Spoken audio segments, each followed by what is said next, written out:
Episode 3 of What Do People Do podcast. Today, we're switching up. So last episode, public sector with a nurse. Today, we've got a bit of private sector with us. What we're going to do is we're going to ask the man himself to introduce... Public sector. Yeah. You've rehearsed that all day. We'll get you to introduce yourself. So your name, your age, and what you do. Sure. So my name's Tom Harrop, Thomas Harrop at birth. I'm 23 years old, and my job, I work in sales. My role is sales development representative. I think you look the part today, mate, with the shirt. He's put us to shame. I know. Honestly, it felt like me back at primary school. The boys picking me up from work, backpack on, coat. I think we'll jump straight into it. And like we said last episode, we kind of want to start with the same question. So, if you could speak to 10-year-old Tom Harrop and ask him, what do you want to do? What would he have said? Oh, probably work in the fishing industry. Why would that be? Yeah, well, originally been from Grimsby. My dad's always worked quite heavily within the sort of fishing area, I guess. Grimsby historically was one of the I think it was Europe's fishing capital. No way. Back in the day, fun fact. Free bit of history. Exactly. But yeah, no, we've used to farm our own. Well, we still do farm our own trout in the heart of Lincolnshire. And I guess I just always looked up to my dad as been quite a bit of a role model. And at 10, I think that was it. It was only when we started going on family holidays to go fishing. Bear in mind, we're leaving a fishing background. To go fishing. And I was like, this is a bit too much for me. So and then between then and probably like midway through uni, I didn't have a Scooby. Yeah. What I was going to do, to be honest. So you kind of went from maybe fishing to go to uni and just see what happens, really? I think so, and that's why I chose to do the course that I did, international management. It was something along the lines of business, what's quite general, but gives you a bit of an overview of different aspects. And I always was interested in business, whether it was The Apprentice or like Dragon's Den.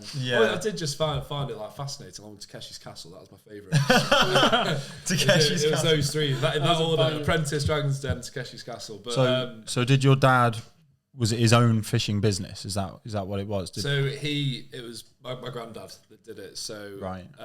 Again, it's a lot of family history going on. I think that I think it was my great granddad that sort of initiated having like fishing lakes, and then it was my granddad that turned it into like divided it up into fishing ponds, as in like for them to grow. Yeah. Explained it really well. Is it not where when they get to a certain age? Is it not where they get to a certain age they move into a different pond sort of thing? Exactly that. Exactly. It seemed like I was longing it out, but there's a structure and a process. Yeah. Fishing farm isn't easy. It's not an easy business. It's not easy. It's not a 2-minute job either. It's like a 9-month cycle. I know my fish farms, mate. My brother's friend from university, right? Wait, do you know a fish farm? No, honestly, my brother's friend from university is like the whitest kid you'll know. But he owns a fish farm in Uganda. Oh, fantastic! Really? So or he did. I don't know anymore. But he owned his own fish farm in Uganda. Can you imagine that? How would you even get into that? Oh, yeah. Do you think? I think there's an export and partnership opportunity there. Business skills. Do you think kind of seeing your dad run his own fishing business inspired you to want to get into the business side of things rather than going down the public sector kind of thing? Yeah, I think that definitely plays a big part in it. Mum was always quite driven herself. You know, she's done multiple different business things. She went into the aloe vera business as quite a big part of sort of my livelihood, I guess. She started that when I was about 10. Did that until I was at uni, so 8 years. And her doing that, she grew basically an aloe vera business from scratch to, you know, go and get like free trips to Dubai and stuff like that, which was insane. So, do you think that inspired you to kind of wanted to go into that area? Yeah, massively. You know, they're both grafters. You know, my dad gets up every day at 3:30, 4 a.m. in the morning. You know, it's the time that we went to bed at uni. Do you know what I mean? Yeah. Get a text from him as I'm going to bed. Oh, Dad. But yeah, I think they were both definitely very influential on where, you know, the steps that I made to going towards a business. Yeah, it's just that inspiration, I guess, isn't it? What do you think it was that drew you towards the current company you work for now? Out of all the ones that you could potentially choose, obviously, when you're going into a sales role, there's probably lots of different, in Manchester where we live, there's probably lots of different companies that are offering it. What kind of drew you towards the current company you work for now? It's a great question. I think when you're going into sales, there's, again, a load of different... I mean, every single company has got like a sales team. When you're talking about Tesco and as they've all got commercial teams, something like that. But then I was always very interested in tech. Yeah. I think learning different things at uni, whether it was AI related, robotics, tech, I think massive now, huge now. And I think the way we've seen software move. I mean, I don't know how close you follow it, but you've got Twitter that's blown up. Yeah. And then this thing called Figma. Have you heard of Figma? They basically got bought out by Adobe for like 20 billion. And they're a company of like 300, 400 staff, and it's like that's the way technology is the way forward, isn't it? The way the world's moving. And I think it's things like that really drove me to wanting to be in tech. And to answer your question, finally, well, when I was applying for tech jobs in Manchester, there was I got shortlisted by quite a few companies and to final interviews.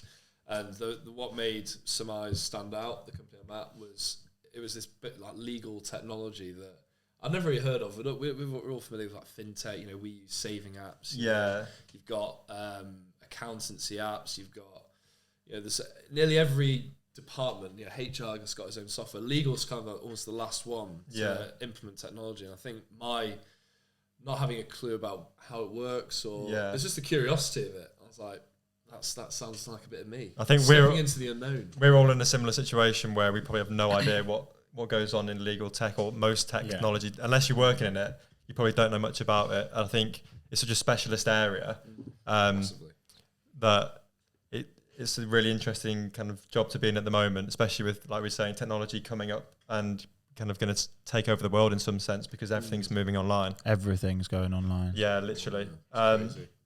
Do you think there was any defining moments in your childhood or growing up that was, apart from your dad being a fish farmer and your mum kind of being up in the aloe vera business, that you were like, no, I'm definitely going to go into business at uni and then kind of try and go into the private sector? Anything that or one moment you can remember? I wish there was one like real defining moment. I mean, as soon as you were saying that, the first thing that popped into my head was because dad was a fish farmer. We used to do fish markets, so we go up to a place like Grimsby, Nottingham, a few like local cities to Lincolnshire, which none of you have probably heard of. And I think going to those farmers markets, that was like the first step in kind of sales. Yeah, they say sales is about personality, which you can bring into any inch of your life, but actually being on the market as like a 9-year-old, been like, oh, do you want to come over? Do you want to buy my fish? Got like a little sample here. Do you want to try? 2 for £4. I'm it doesn't smell, I promise. Don't believe the rumours. And I think there was just. Did you make a lot of sales back in the day as a fish? Oh, mate, fish seller? Commission was hot. Free fish for dinner, mate. Commission's a big part of your job, isn't it? Huge part of the job. Yeah, I think that was a key driver in what made me want to go into sales as well. Having that base rate and then also the work that you put in, you get out of it as well. Completely. And, it's not to say that in other jobs and other sectors there's no element of commission. It was just that from day one, right, you've got, obviously this is your base, your salary, but then this is what you could earn by doing X amount performance a month, doing this amount of deals, etc. So there was always that really key element. Do they set sort of goals? So have you got a target every month that you need to achieve to get certain commission? Yeah, basically, and I can be open with that. I think with each month, each day there's key what we call KPIs, like key performance indicators. So it's like a number of dials that you're supposed to have, like phone calls, how many actual conversations you have, and the conversation doesn't count if someone tells you to, do one. That doesn't count. But then, there's that, and then overall in the month, you're supposed to. The idea of a call is that the outcome is a meeting. So you've piqued someone's interest. You're like, right, you're speaking to a lawyer, and you've said you can save them X amount of time by doing this. Let me show you. Let me show you how it works because I spoke about it. See it in the flesh. And you get them for a meeting, and 10 of those a month usually equates to your target. Good ones. How often? Sorry, one more. How often? Are your calls sort of successful? Your emails successful? I take it you get a lot of misses. It's a good question. Get used to rejection. I mean, I think Tom's a good salesman. Rejection's the name of the game. Yeah. It's how you take that, I guess, that sort of builds you up. Really. Move on from it.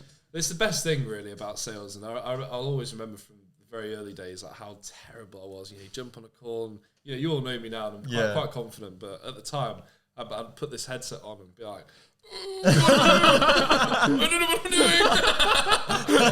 It was just an absolute flocker. I'll never forget that on my first calls, I spoke to one of the top lawyers at Selfridges, and like that was quite a big call. Yeah, I can imagine. All the time. I was just sort of going through my list. I was like, oh, give her a ring, perfect.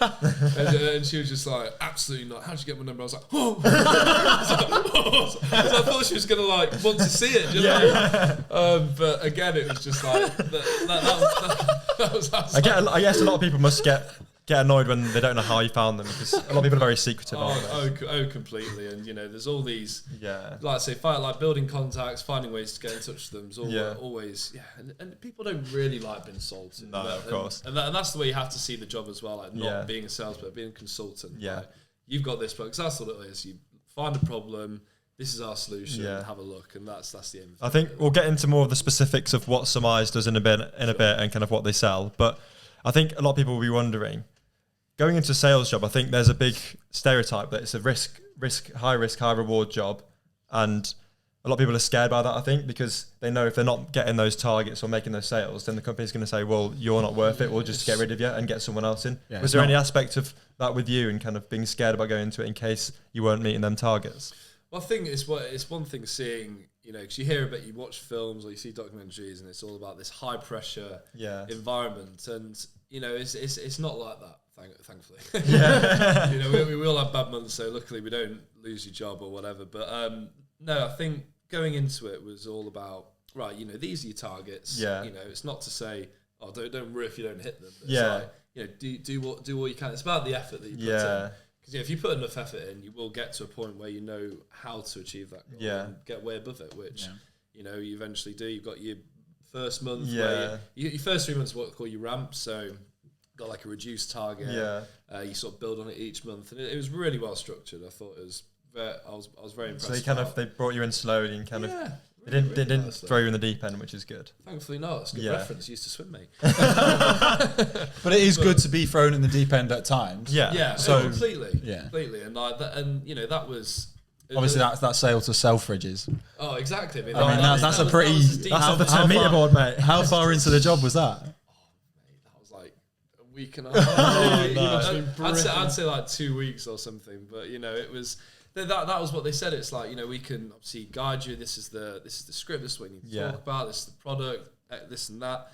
But the best way to learn is to get on the phone, deal with objections. Just do it. It's all objection handling. I think we've all been through that. A lot of people's first experience of sales is maybe watching like The Wolf of Wall Street and seeing that high pressure environment and shouting. You're not selling. People throwing things at each other. It's nothing like that, is it? Well, every day, mate. No, I get sacked for saying that. Thankfully it's not. It's still just like a really good laugh, you got your whole it's a bit of a sales floor, you got everyone up and they're dialing and they're making calls. The best part is you laugh about the failures. If someone does tell you to do one, you laugh and Talking about the Wolf of Wall Street, didn't your company take you out to America? Am I correct? Yeah, Vegas. Did you have a trip in Vegas? Yeah, did. We went out to America. So we went to Las Vegas of all places. Oh, that is very cool. Wall Street, hangover, everything. Fun weekend. It was nothing like that. It was really, really cool to have that opportunity. It was like a bit, in short, it was a big legal conference that we host there. It's a big thing in America. Conferences are often hosted in Vegas because you've got the serious thing in the day, the networking, then all the rest. But I think that's the benefit of those kind of sales roles is you kind of have these kind of high pressure days. You've got to meet your targets, do all this stuff. But then there's the other side of it where a lot of the companies are bringing in enough money to be able to kind of give you these cool opportunities that you might not get in other roles.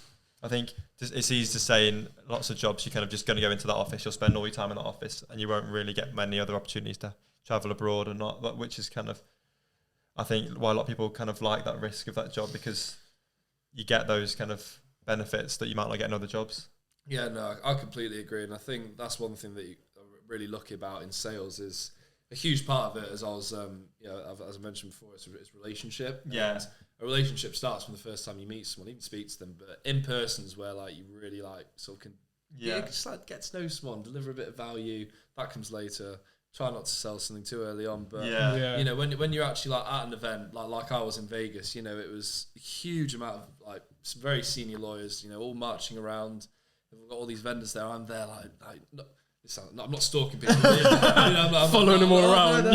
You know, because it's not like a call. It's some people you call some people up, and before you finish, they'll put it down on you. It's like you're at an event. It's like we're the only British vendor there. Yeah, they're like, okay, I'll speak to a British guy. I'm like, come on over. So it was good that. So speaking to a lot of people created some really cool opportunities. Did you have like a very successful trip? Did you have a list of people that were there that you were like, I need to make sure I speak to them?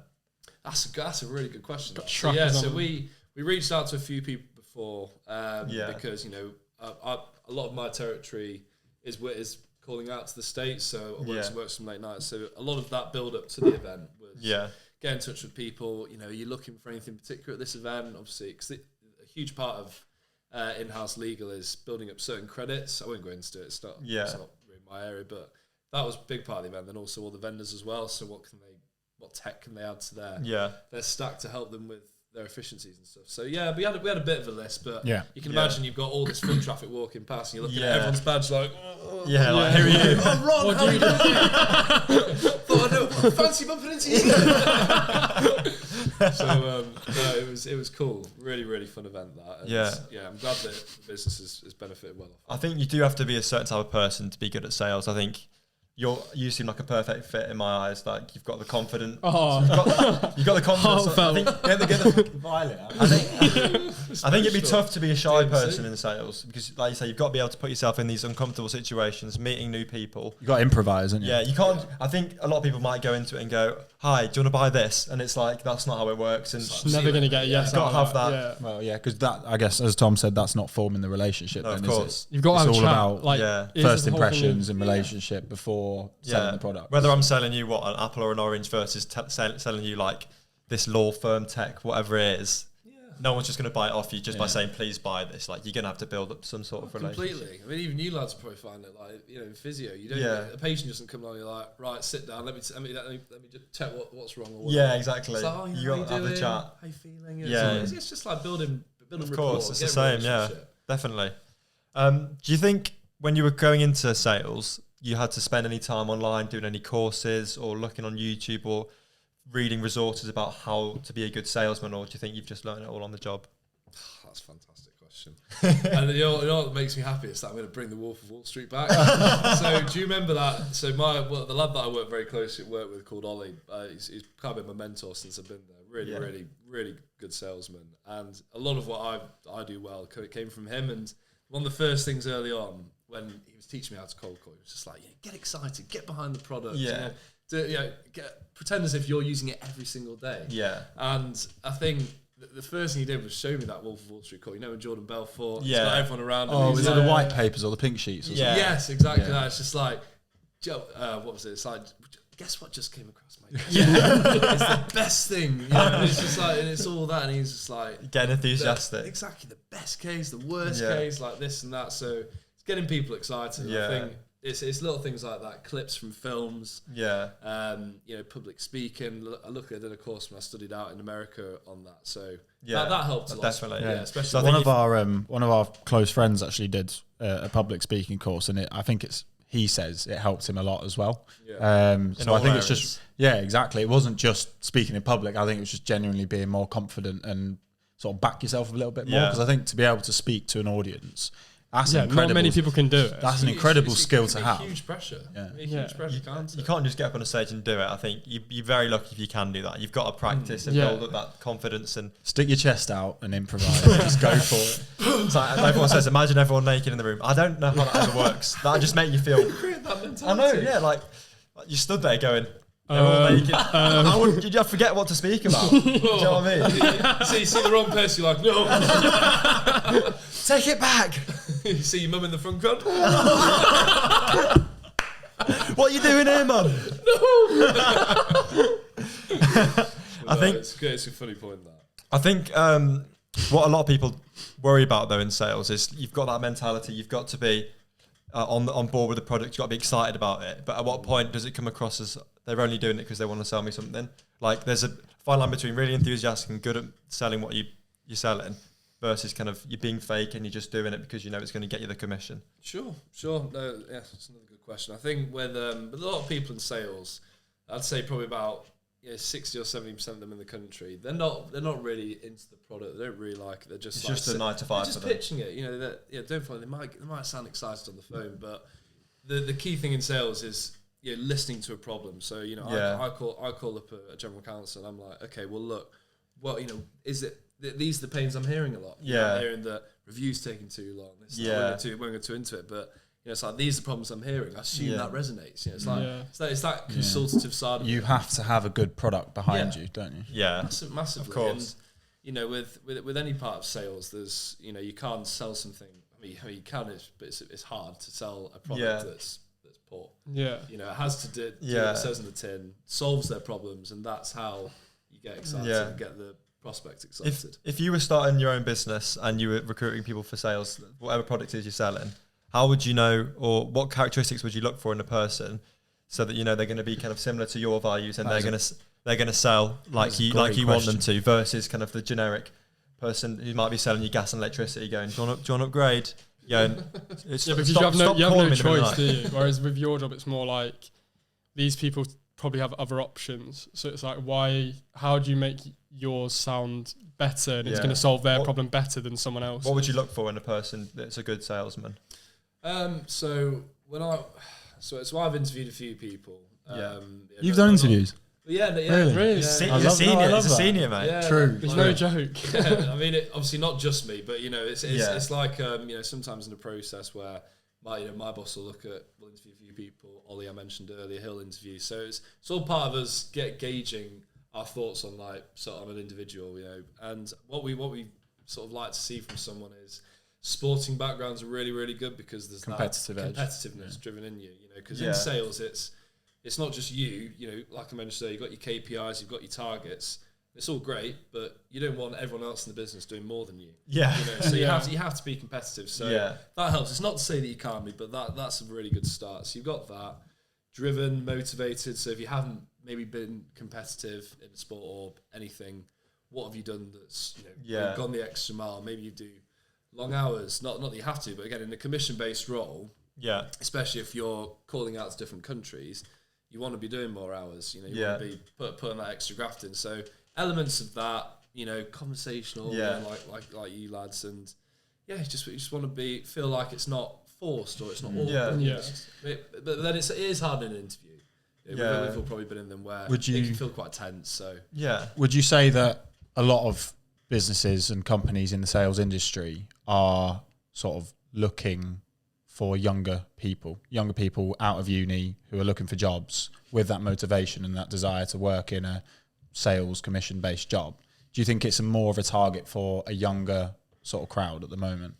That's just more the typical nature of it. It's not that companies pick younger people. It's more just that's the bulk of people that apply. We've had interest from people in their 30s, 40s, people that've got families that are interested in doing the roles as well. So you do get a mix, but it's renowned that the majority of people are generally quite young. They've either sit like me, really into tech, or like I say, just driven by the commissions. The amount of people, everyone that works in sales that I know is all for the commission because it's that graft, it's that That's right. part of it. It is completely. And I feel like with commission, it feels like you're getting rewarded for kind of doing the extra hours and kind of putting in the graft. I know obviously not every call you get is all kind of you. If someone's willing to buy already, you've already got half of the problem solved. Give yourself a pat on the back at the end. That's a dream. So I think there's that's what we call an active project. It's like, it's a gold mine. It's a no-brainer then. Straight on them. I bet you look at your colleagues and got some gold on the phone here. Oh, absolutely. There was a film that I watched not too long ago as well, where it's an old school trading floor, and they're all on the phones as well. And if they hear someone that's keen or they've got budget, they have this like where they went, and then the guy would run over, take over, and it's like it almost feels like that. Your heart starts going like, oh yes, yeah, this could be the one. So obviously saying some months like commission can be great and all that, but how would you say you deal with, obviously there might be days or months where you feel like you're putting in the hours, like you're working extra, but you're not getting the sales. How do you, I feel like some people could go down a road where it's like, maybe it's me, maybe there's something I'm doing wrong, and they get stuck in that like loop. Yeah. How do you get yourself, like, how do you convince yourself that to just keep going, like, and get the results? Yes, it's a good point, and everyone in sales usually goes through it. You know, there's always a month or a couple of months where you go for that really extended period of time of just nothing's going your way. Yeah, and it so easily happens. And to honestly, straight to answer your question, the best way to get out of it is just to in your head, don't change ridiculously what you're doing. So everyone does it. They're like, oh, the pitch is wrong, or my approach is wrong. I'm targeting the wrong. But it worked the month before, so cool. it must work. Exactly, but it's so easy as soon as like you go through a horrible drought, where you don't get anything, to overthink and just blame yourself, self-doubt kicks blame everything. It's like sports people, isn't it? Well, when they go out of form, or like one season they like scoring hundreds of goals, and then the next season nothing, and they get crowds on you. They're going, form is temporary, class is permanent. Exactly. That's to me.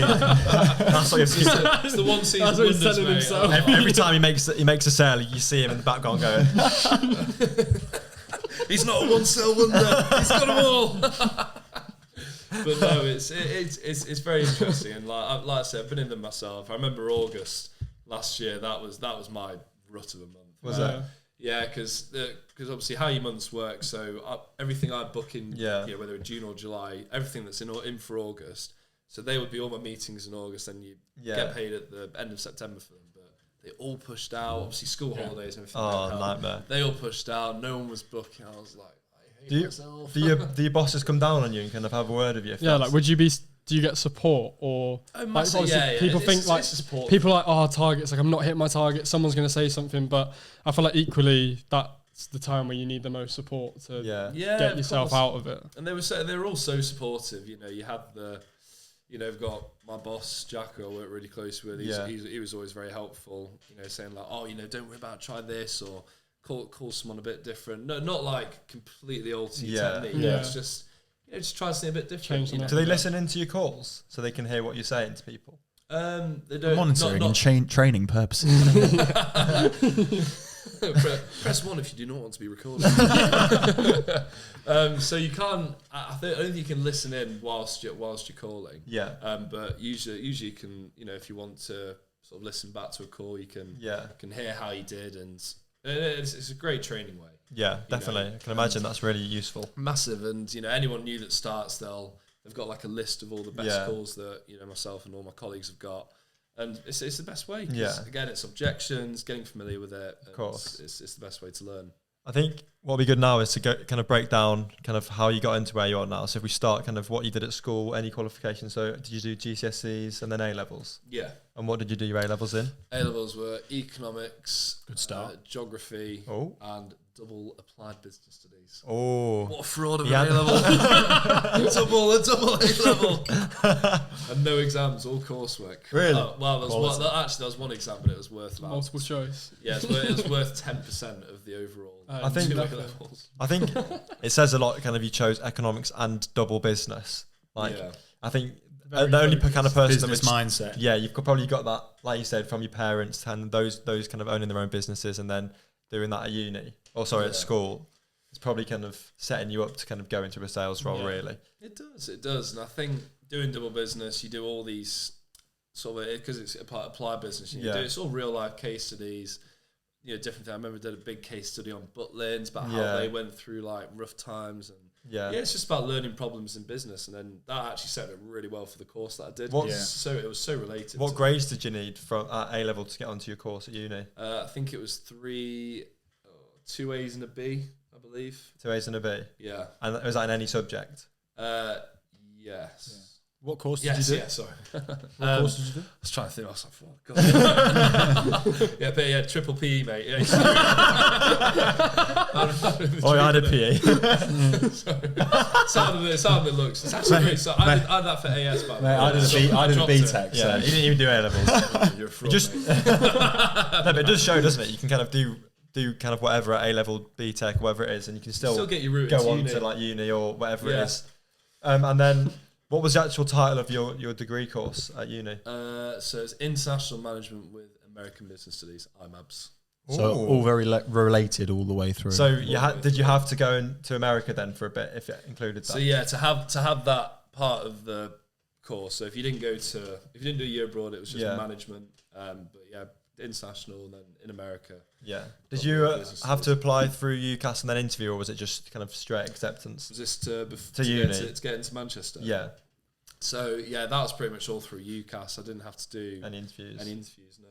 That's pretty useful, I think, because a lot of courses you have to interview for, but I think with courses like business, there's so many people applying for those things that I think it would just take too long, wouldn't it, to interview everyone that wanted to do business. There's so many, and I think in business it's quite easy just to say yes and no to people because there's so many courses around the country that do it. Exactly, and you got a lot of there's a lot of international students on the course as well, so they're all coming in. Whereas like you look at courses like medicine and I think even nurses do interviews. We had two for physio. Really? Yeah. Right. Did your course involve a placement year at all? Yes, that was it. No, so that was kind of the year in America, but it wasn't necessarily a placement. It was a study abroad. Yeah, it's basically just living in Ohio of all places. Ohio, Buckeye Nation. We'll always remember it. And yeah, it's basically just studying a load of their courses there, which was really interesting, especially. Barbecue science was by far. Barbecue science? That's the most American thing I've ever heard. Did Brendan do beach football?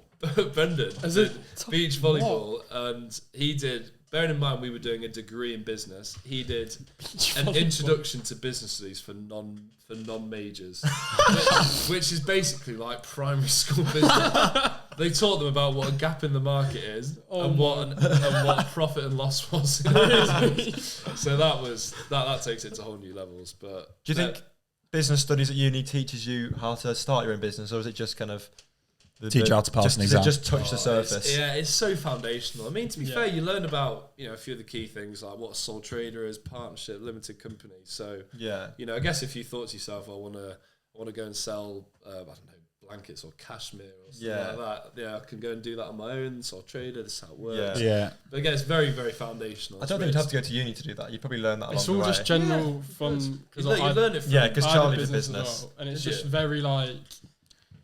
I feel like most of it is just an overview of everything. There's not much like everything in business. Realistically, there's another course you could do that specializes in it. So like with my one, you do a topic of marketing. If you really want to do marketing, you can just go and do marketing. Like it's the type of course that everyone takes when you don't know what you want to do. Like you just it gives you a taste of everything. Yeah. But realistically, would I say do you need it?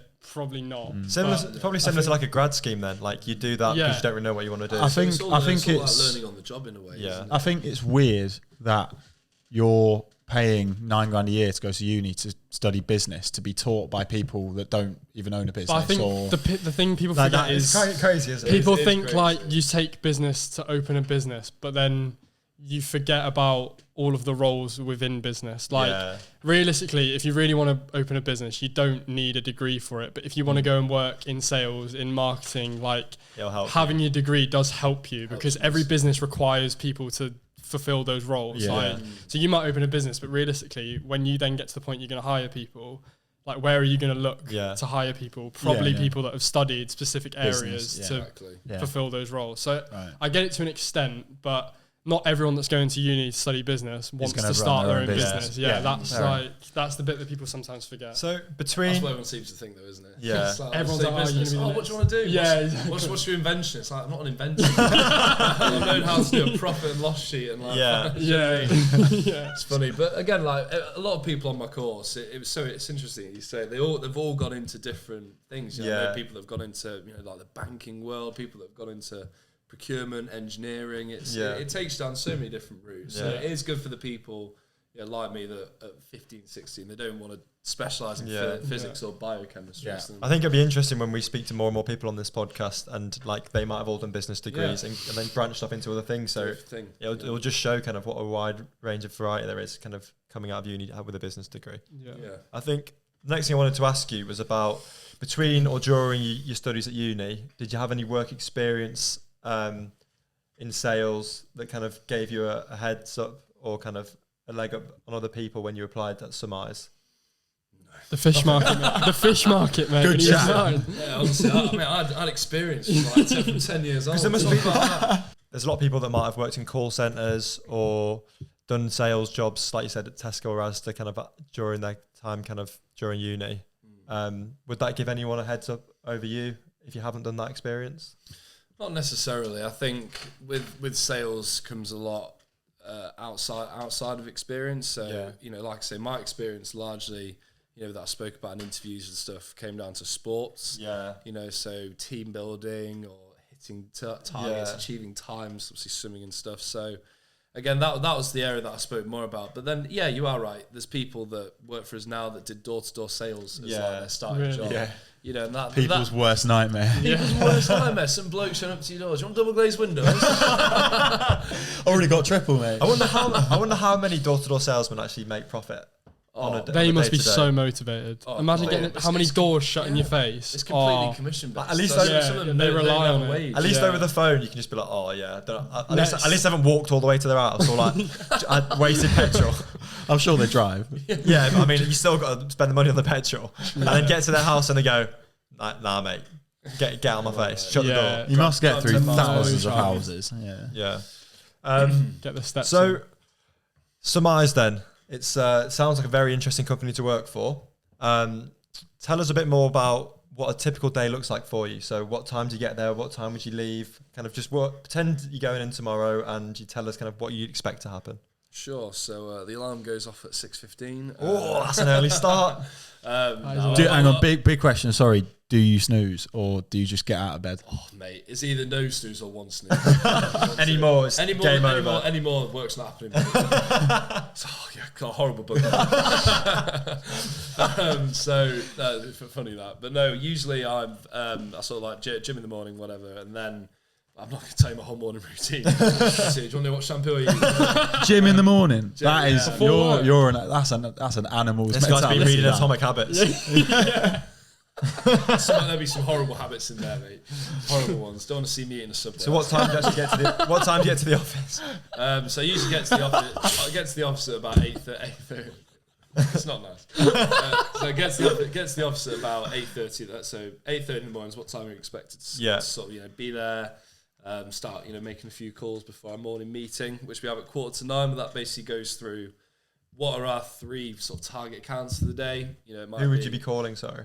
So anyone. So it could be, you might be calling someone in the sport industry. I might be calling a big football team. Might be calling an organisation. Might be calling a finance company, a bank. Could be anyone. It's but that early in the morning, sort of before 9 o'clock, I'll usually look at calling people in Europe. So usually like France, Germany, Italy. They're always good people to talk to. Very straight talking. Do they all speak English? They speak very good English. Yeah, I'm not telling them. Goes translator out on the side. So speak better English than me, mate. Don't speak Grimsby. What morning drink do you have in the office to wake yourself up? It's got to be a coffee, hasn't it? And if you want to know exactly what, it's got to be a caramel latte with an extra shot.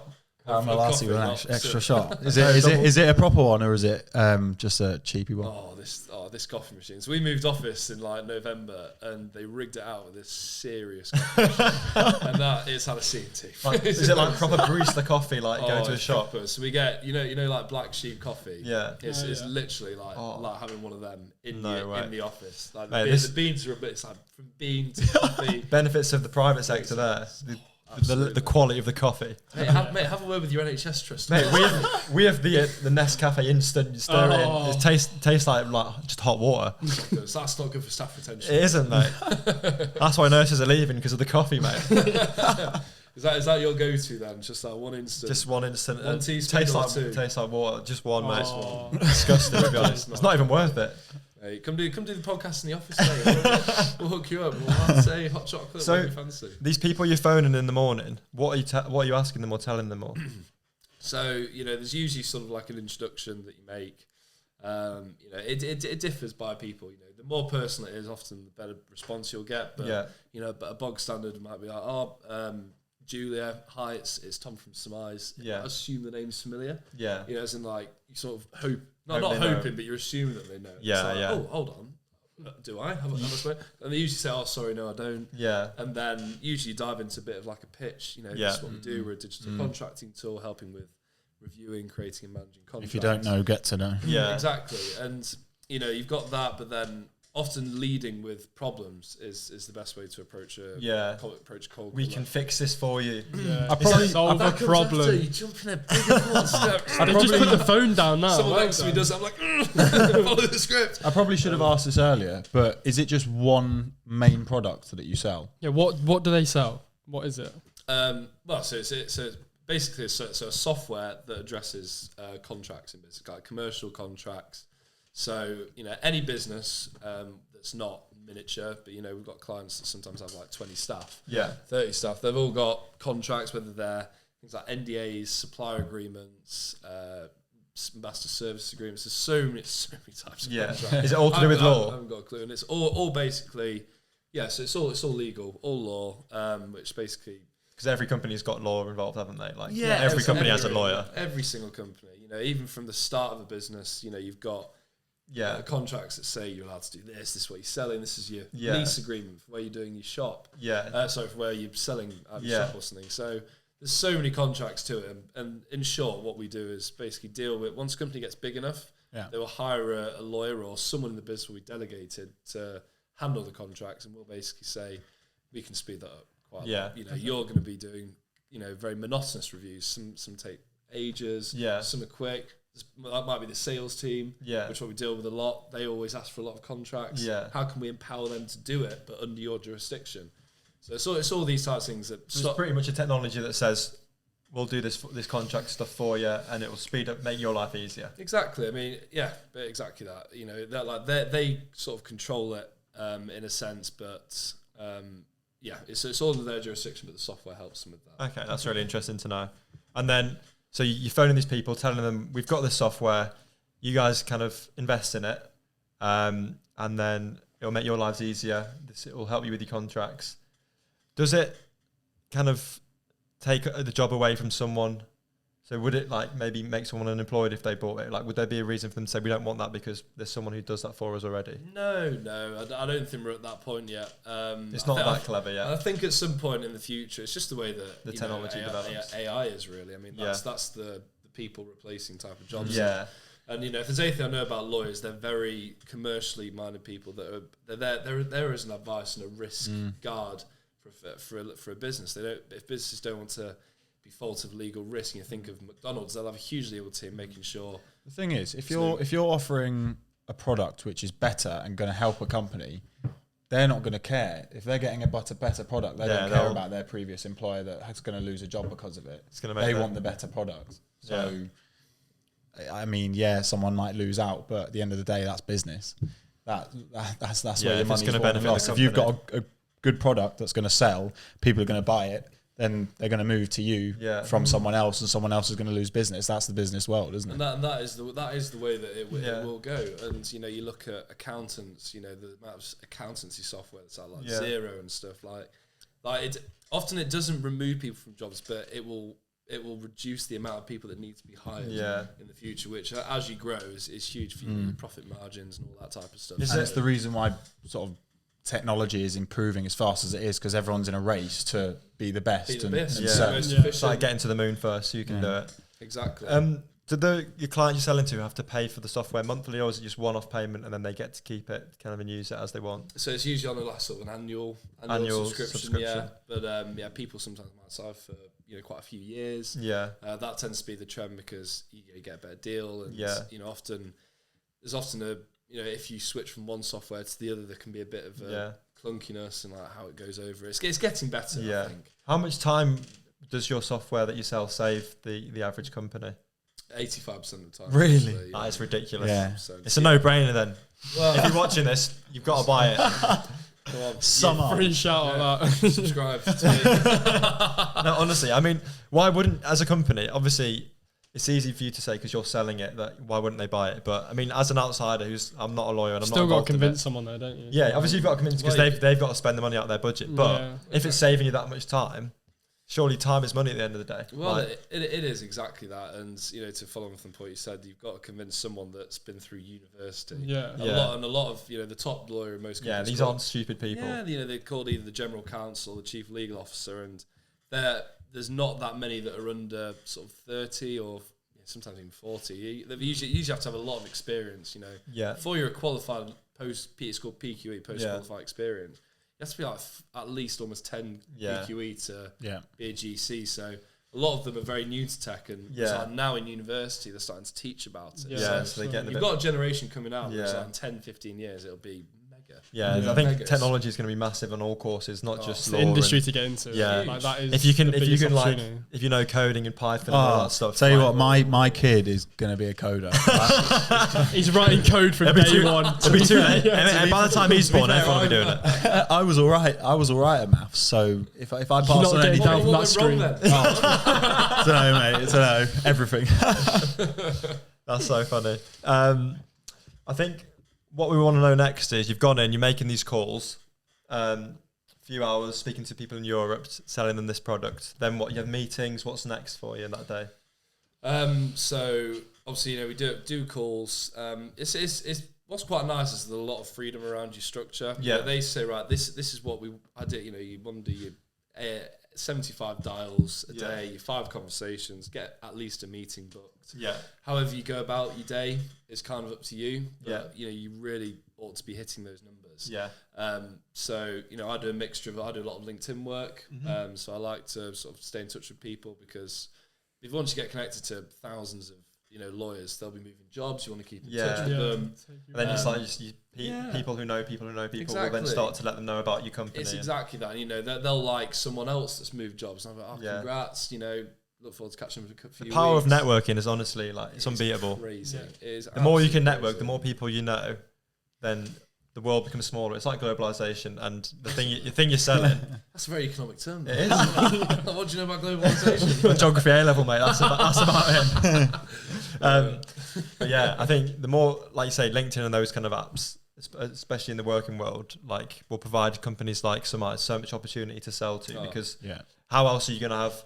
There's not really another kind of social network or source of kind of people for work or for you can't just Google lawyers in this area and it won't just give you it. Whereas LinkedIn is probably perfect for that. Oh, it's spot on for it. And, whether it could be used for so many things, like I said, like connecting with people, but also as like an education platform. Like a lot of what I post, it's never really even selling. It's always like, right, what have we introduced that's new or what's like an article in the industry. Something cool about the business. Yeah, whether, something legal tech's happened, like this new thing that's come out recently, ChatGPT, which is a huge... Mate, it's very scary. Have you seen about that? Yeah, people have been writing uni essays using ChatGPT and getting graded on it, and it is insane. They're already trying to write there's some unis that I don't know how good it is, but the software they use that works out if you've used ChatGPT, which they're going to have to use it. They actually are. Mate, absolutely. I think AI is scary. Write my whole dissertation the night before. Bang. Write it. Please write me a dissertation. But it's hard to track though because there's ChatGPT is the one that everyone knows, but there's others as well. I don't know. I think it's just the fastest growing. But so you can. The hard thing to track is you can obviously ask ChatGPT to write you something. Yeah. But you can then put that exact text in and then say rewrite this, and it will. And it's to what point? How can you tell that something? Well, and this is the thing with reword it, and it's crazy. And you make a great point. I mean, so it was OpenAI, the company that released it. Yeah. I saw a piece that the CTO, who I can't remember her name, but California-based, she's very young, in her sort of mid to late 20s. Yeah. It's crazy how she's made it, but she came out and said, it's really important that AI is regulated. Yeah. Because, scary. You've seen films. I mean, what was it? Was it The Matrix? That was based on artificial intelligence back in the late 1990s. And you don't want the information to get into the wrong hands. People that are they've got a negative, ulterior motive. They want to, I don't know, how do I make a bomb? You don't want it to be able to give you that information because then... Well, it doesn't though, does it? There's certain things you put in where it's very limited. Do you use GBT in your product? So what you just spoke about is using it for the bad. Let's talk about the good bit. So it is amazing. So we basically integrated into our software. So a large part of what we do is we can summarize contracts. Yeah. So summarize it in 10 seconds for you. Basically, you got a 100-page contract, like an abstract in a like a research paper. Well, historically, lawyers have had to manually, summarize certain clauses. What are the key details? Well, we can read through that whole contract within about 30 seconds and literally tell you what game changer. Game changer. Get a Netflix documentary on that, mate. Right, a bit of a change in subject, but we've got a bowl of questions. I think there's about 9. That's all I could think of. He's been waiting to get just completely random questions, and each guest we're gonna have on is gonna pick just a random question. You made these ones, did you? Yeah. Has anyone else seen these questions? I've seen a few. I've not seen any of them, so I don't know what it says. Leo's worried. I'm gonna read it out for us. There's a few good ones, to be fair. Do you have any unpopular opinions?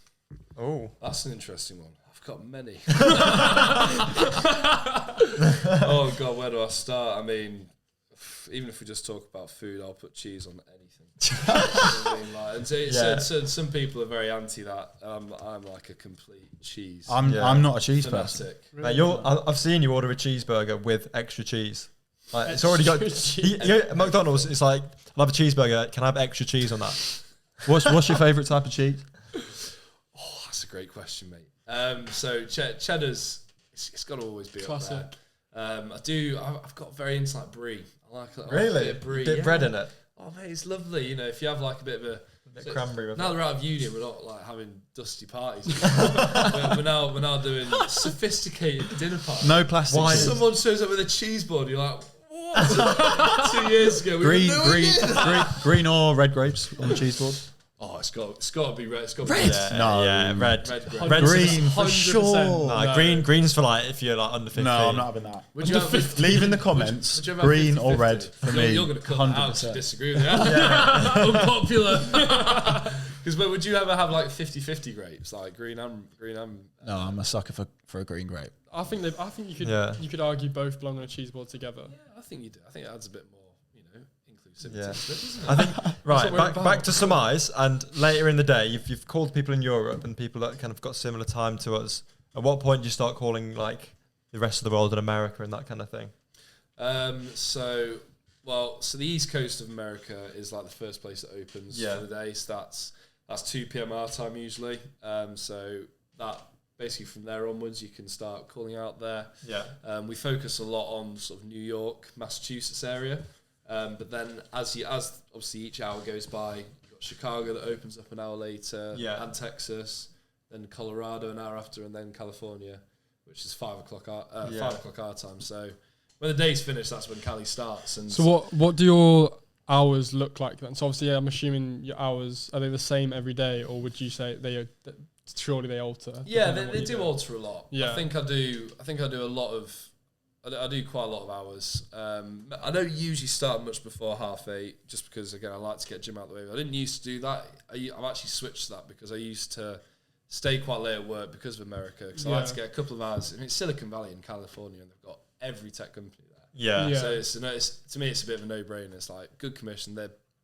America is so advanced in buying tech. They're like definitely a few years ahead of us. Yeah. So to me, it makes sense to call them more. And then I used to finish like 8-9 p.m. sometimes, then try and gym. By the time bolognese is ready, mate. Like borderline midnight. Long days then as a salesman for this company. I think so. I'll work some between sort of 50, 60 hours. Do you think it's worth it, like staying late? Absolutely. So is your office open 24 hours? Yeah, if you want it to be. If you want to take a sleeping back in there, then get a coffee machine. I'll never sleep again. But yeah, I mean, I sometimes go in, on a weekend. Or so. I try not to. I've got a life. Yeah, I'm 23. But at the same time, there's a lot that you can do. I think for admin and finding new leads, because we are in still that growth stage of the company where you could find a load of new leads and new companies, and it's good doing that on the weekends. And you come in Monday morning, got your list. So you think America's kind of your biggest target market then at the moment? I'd say so, yeah. I mean, a lot of my colleagues, especially in sort of enterprise, they're finding a lot of traction with Europe at the moment. But I sort of focus on, companies between 250 to 3,000 employees, tends to be the area that I focus on more. And America's just a hot spot for that. You got like startups, tech companies, and get a lot of traction there, to be honest. So do you think? I love it. I love the food as well. Yeah. Do you think the company will look at expanding around the world, or do you think they're going to stay UK based? It's definitely going to be international expansion. Where I think is still TBC, but to, like I say, once you start having more presence in other countries, you can. It's just extra growth. I think every company wants to be worldwide, don't they? Really? Oh, massively. And I think when we get to that point, it'll be a really, really exciting time. Yeah, I can see it on the horizon. So I'm excited for you, mate. Yeah, that's really cool. Mate, first snow. We'll announce it on here. What is like the best bits of the job for you then? Like, what do you walk home after work saying this is why I do it? Oh, when you cold call someone and they're quite unreceptive. Is that what unreceptive? Yeah. Unreceptive at the start, and you overturn that by educating them. And saying, why wouldn't you take piquing their interest? This would potentially be the best thing, and then they're like, oh yeah, go on then. Like, you've convinced me or something like that. It's like you've turned this thing from like you feel like you've actually done something. You turn it into gold. Yeah. Like, oh god, that is that. Yeah, that's why you do it. You get home and I'll be there. Bring out your inner the best salesman in the world. I'll be in the shower, I'll be like, come on. That was a weird hand movement. That is not what I'm doing. That is somehow like mixing a bowl or something. And then what are the worst bits of the job? Like, I know you were saying when you're having those rough patches in August last year, and do you think it's when you're not able to make sales is what's... Sure, there's the bad calls, but again, I wouldn't even call them that negative. Like you said, the rut's definitely the worst part, but then also sometimes you can be quite late to something. Remember we said earlier, if someone's like in the market, they've got budget and stuff. Yeah. Sometimes you'll call someone up and you've missed it. We bought something a month ago. Yeah. That's like the opposite. It's like, if I'd done my job if I'd done my job properly, I would have called them a month ago and all that. But you wouldn't know that, would you? And that's what you have to tell yourself. But no matter how much you do or whatever, unless it's literally the first ever time you found a company, then you accept it. But that's the rough part. And are there any funny stories, like any calls you've made and then you've just had to laugh at it because it was like that ridiculous, or anything? There must be a call that sort of springs to mind. There's definitely been some funny ones. I mean, I remember.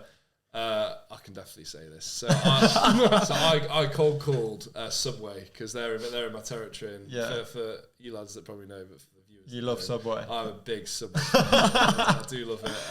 I've always considered it a healthy option. all those greens that you get inside. But anyway, so they fall into Connecticut, which is one of my territories, and I can call anyone any size there. So I cold called the basically like the top dog at Subway there. I basically said, look. Usually, I'd be ordering chicken tikka, foot-long, herbs and cheese, extra cheese, but you don't want to hear that. Yeah. And basically did this whole like spiel about what my usual Subway order is, but what's on my wish list today is what have you got in place from a digital contract perspective. Oh my god! And the best part is, love it? She then said, "I think you've got the wrong number." I was like, no. She must have left. I still had to say, what would you rate the pitch out of 10? She was just like, that was really good. I think just call the right person next time. then it got that's quality. Who did you phone? Did you find out? Just like a random Subway in America. It actually got quite salty from there because she was like, who did you mean to call? And I said the name. And she was just like, this is really weird. That's my maiden name. Like, you're creeping me out. I'm ending this call. I'm like, safe. Yeah, it must be so weird. Like, you don't know who you're calling, who's on the other end of the phone. Exactly. It's just a name on a sheet of paper for you, isn't it? Well, exactly. And just to follow on from that, it's, how can you be creative on the phone? You can do whatever you want. And the more creative you are, is often where they'll hear you out, cold call. Yeah. Something different. Exactly. Don't be the same old. Stand out. Yeah. Exactly. Cold called like a bread making company. Yeah. And, I said, Summize is the best thing to happen since sliced bread. Oh. And although it's cheesy, it was they've definitely heard that before. I was like, how many times have you heard that, Mr.